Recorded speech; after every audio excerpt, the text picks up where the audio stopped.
ગળી જાઓ, કામ ક્રોધને ગળી જાઓ, રોજ આપણે આ વાત કરીએ છીએ. નિર્મલ મન જન સો મોહે પાવા, મોહે કપટ છલ છિદ્ર ન પાવા.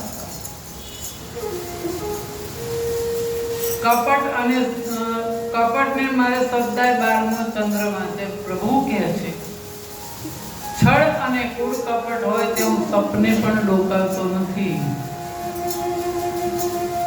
આખી ભક્તમણ તપાસો, જ્યાં સુધી વ્યક્તિના હૈયામાંથી કૂડ કપટ ગયા નથી ત્યાં સુધી પ્રભુ પ્રસન્ન થયા નથી.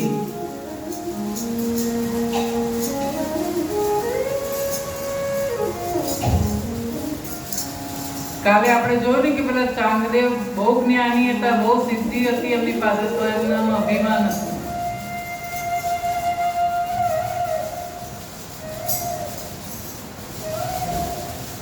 અને નામદેવ પ્રભુ જોડે વાતો કરે. નામદેવ દરજી કેરા બાળ જેને વશ કર્યા ભગવાન, ભગવાનને જેને વશ કરી લીધા છે એ પણ કાચા નીકળ્યા. તો અહીં આપણે બે ચાર ભજન ગઈ નાખીએ પછી કઈ ઓહો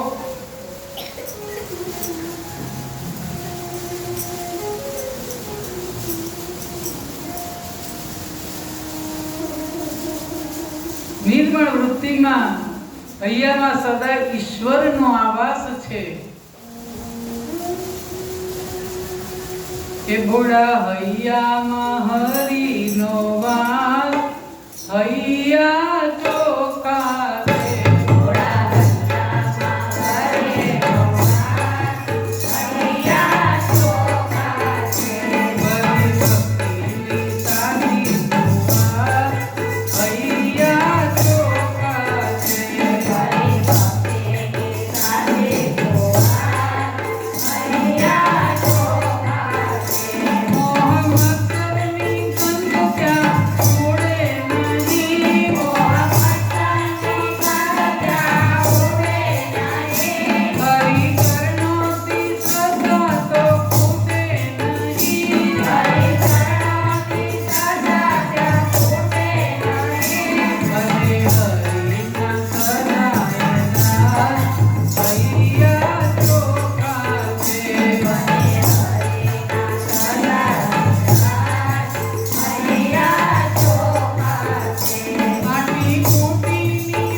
પ્રભુને ખૂબ પ્યાર છે. જેમ અવાવરા ઘરમાં ધૂળના ઢગલાને આસપાસ બધા બાવાન જાડા જામ્યા હોય, એવા અવાવરા ઘરમાં આપણે પાપના ઢગલા થાય છે, એમ આસપાસ મોહ માયાના જાડા જામે છે.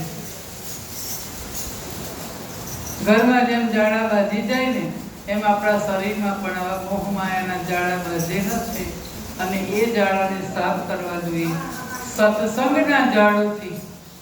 મનમાં જામેલા પાપના જાળાને સાફ નહીં કરીએ ત્યાં સુધી અંતરમાં જ્ઞાનનો દિવ્ય પ્રગટ થવાનું નથી.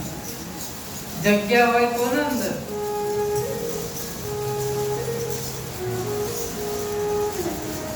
આપણા અંતરમાં હરી બેઠેલો જ છે, પણ એ ગંદકીમાં એને નથી ગમતું.